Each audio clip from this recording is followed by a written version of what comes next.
Chasis de MDF recortado, junto con los 4 soportes que nos ayudarán a mantener el motor en su lugar.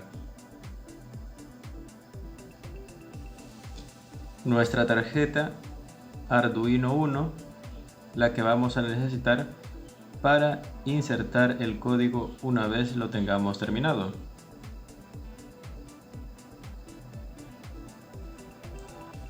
Un controlador de motores L298N,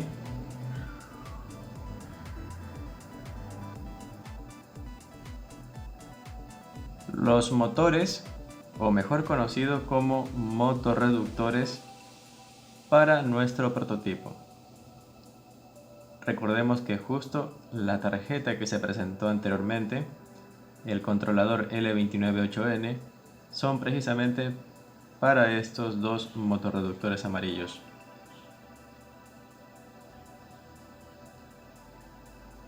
Cables, o también conocidos como jumpers, para poder hacer las respectivas conexiones entre todos los elementos. Algo que hay que recalcar aquí también es que podemos llegar a usar tanto los que nos viene en el kit de robótica, como estos que se ven aquí, o también podemos llegar a usar otra alternativa que es igual de válida para nuestro prototipo. Esa otra alternativa son estos cables que lo suelen vender en tiendas de electrónica, tiendas que también se especializan en la venta de pequeñas piezas y todo lo que se necesita para robótica educativa como tal, ¿no? También vienen así en esta disposición, pegados uno al lado del otro, y simplemente cuando se quiere llegar a usar uno de ellos, lo único que se hace es elegir cuántos se necesitan y entonces empezar a arrancar deslizando hasta separarlos totalmente.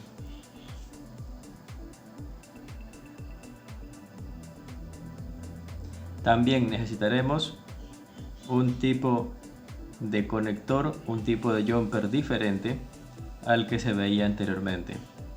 Los que se mostró anteriormente tienen doble punta, es decir, en cada extremo, si lo separamos un ratito, podemos ver que en cada extremo, al inicio y al final, tienen su puntita metálica, mientras que estos que también vamos a necesitar, solamente por un lado tienen su punta metálica, mientras por el otro lado, más bien, tienen un pequeño agujerito. Es decir, los anteriores, estos que tienen punta metálica tanto al inicio como al final, son del tipo macho-macho, mientras que los de acá vendrían a ser del tipo macho-hembra. De estos también vamos a necesitar, no muchos evidentemente, pero generalmente en una tienda de robótica lo que te venden es un fajo así, ¿no?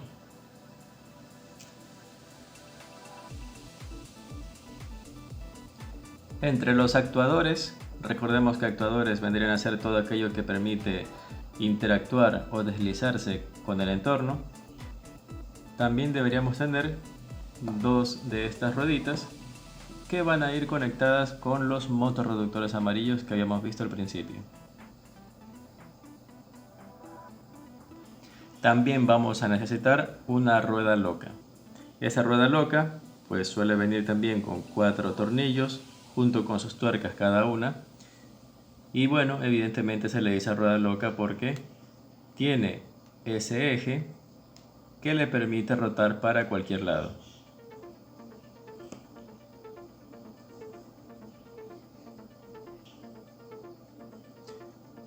Para la parte de la alimentación de la energía necesitaremos dos borneras o portabaterías, básicamente, debido a que aquí tiene justamente la entrada correspondiente, esa suerte de abrazadera que le permitirá adaptarse a la batería de 9 voltios para que suministre la energía necesaria a los elementos correspondientes. Estas baterías evidentemente son las de 9 voltios, incluso nos podemos dar cuenta porque tenemos la inscripción del voltaje que provee esta batería. Y de estas pues vamos a requerir dos. Un detalle, eso sí, este tipo de baterías son las que se denominan de celdas secas. Hay una gran diferencia con otro tipo de batería que son las recargables. Las baterías recargables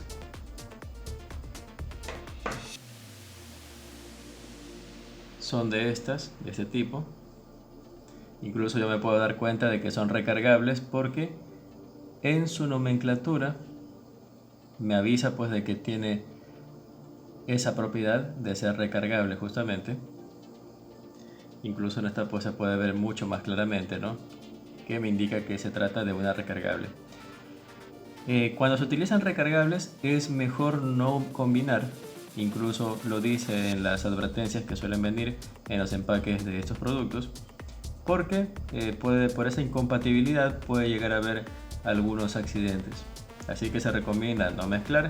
Si vas a usar de las baterías que son las recargables, como esta que tengo en la mano, es buena idea entonces que la otra batería también sea de la misma categoría. Pero si vas a usar de la otra, es decir, de las que no son recargables, es decir, que tienen una sola vida, en cuanto se agotan, pues se agotaron y ya está, y hay que conseguirse otra. Entonces no combinarlas ambas, no combinar ambos tipos.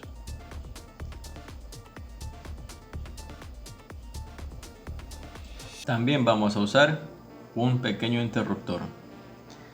Generalmente lo que suele venirnos en un kit de robótica podría llegar a ser este pequeño interruptor.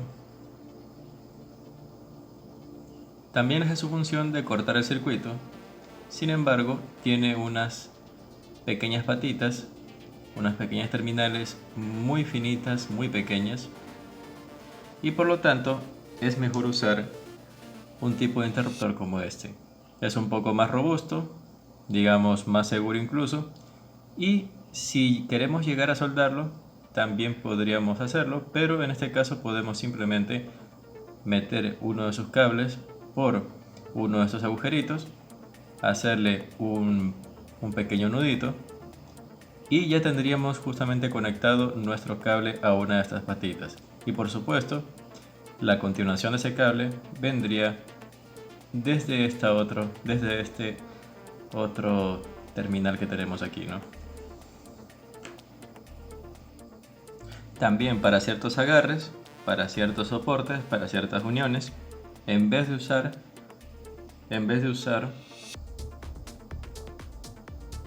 también para ciertos agarres, para ciertas uniones de algunos elementos al chasis, vamos a usar estos pequeños cables de nylon, o también conocidos como sunchos de nylon. Yo tengo en dos medidas justamente, y esto lo puedo conseguir asimismo en cualquier ferretería, no necesariamente en una tienda especializada en robótica o que venda ese tipo de elementos. Eso sí, lo puedo hallar en cualquier ferretería, ¿no?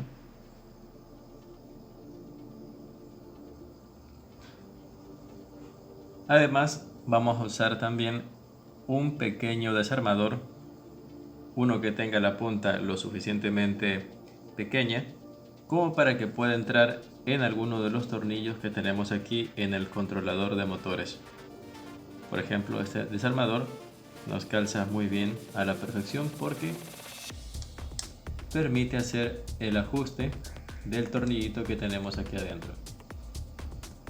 Estos generalmente se los conoce como numeral 0, ese vendría a ser el calibre de este desarmador, y así es como se lo puede encontrar incluso en alguna tienda si deciden comprarlo, o de pronto entre las herramientas que tengan en casa.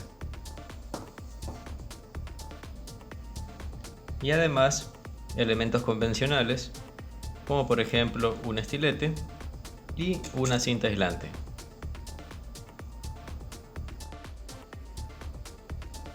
Lo primero que nosotros hacemos es buscar esta pieza en MDF recortado que tenemos aquí.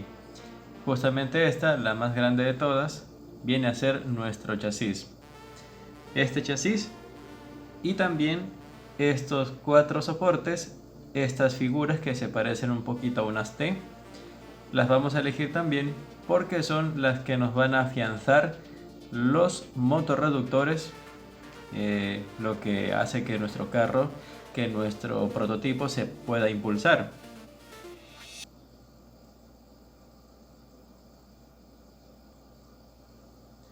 Los servomotores, o estos pequeños motores que se utilizan para darle ese impulso, para darle esa fuerza que nos permita mover a nuestro prototipo, vienen a ser justamente esto que les estoy mostrando en pantalla. Ese tipo de motorreductores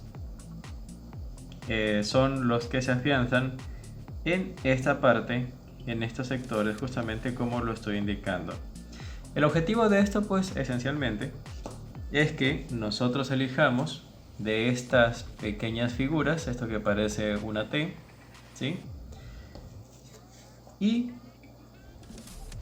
podamos cruzarlo por aquí, tal cual, ¿no? Podamos hacer el cruce a través de estas pequeñas marcas, estos pequeños espacios que nosotros vemos aquí. Y además, nosotros buscamos también una pequeña marquita, un pequeño comido, y eso nos indica que ahí va a ir la otra figurita, el otro soporte para nuestro motor o nuestro motor reductor, que vendría a ser el nombre más técnico. Va a llegar hasta ahí, de acuerdo a ese pequeño vaciado que tiene en ese lugar, exclusivamente para esta figura que tenemos aquí.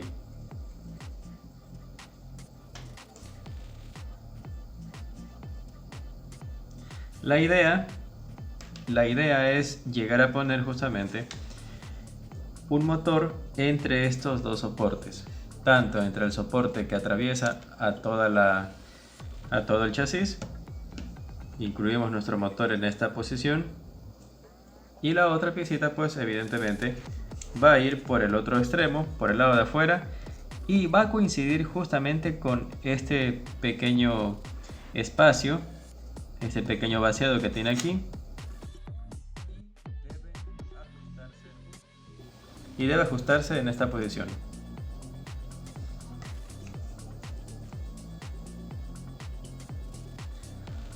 Otro detalle a tener en cuenta, muy importante, es fijarnos que estos motorreductores tienen unos agujeros que pasan de un extremo al otro. Si nosotros hacemos la demostración, digamos, con un pequeño desarmador, ese desarmador que es calibre 0 o numeral 0 también, así se lo puede encontrar en las ferreterías, yo lo paso desde un extremo a otro, me voy a dar cuenta que ese hueco es bastante largo y tiene entonces la posibilidad de que pasen a través de estos pequeñas correas de plástico o sonchos de plástico, así también tornillos largos con la capacidad de que tengan una tuerca al otro extremo. Y entonces pues me voy a fijar de que tengo dos huecos, dos espacios que van tanto en este sentido, en esta parte, como también acá. Es decir, tengo dos huecos bastante largos, bastante profundos, que pasan de lado a lado, y estos yo los voy a coincidir, voy a hacer que coincidan con estos dos agujeritos que yo tengo en estas pequeñas piezas que van a ser las responsables de afianzar el motor a todo este chasis. Es decir, yo voy a asegurarme de que mi motor, de que este motor reductor y estos huequitos, los huequitos de estas piezas de madera, lleguen a coincidir para, a través de esa intersección, llegar a pasar un tornillo largo que al otro lado se asegure con una tuerca, o también con la ayuda de un suncho plástico o una pequeña correa plástica. Con la ayuda de una correa plástica, como la que están viendo ahorita, que se la puede conseguir en casi cualquier ferretería. Digamos que en un Ferresariato, un Kiwi o cualquiera de estas cadenas de ferreterías que puede encontrar muy cerca de su casa. Vamos a elegir en este caso un suncho de plástico para poder hacer el aseguramiento de este motor.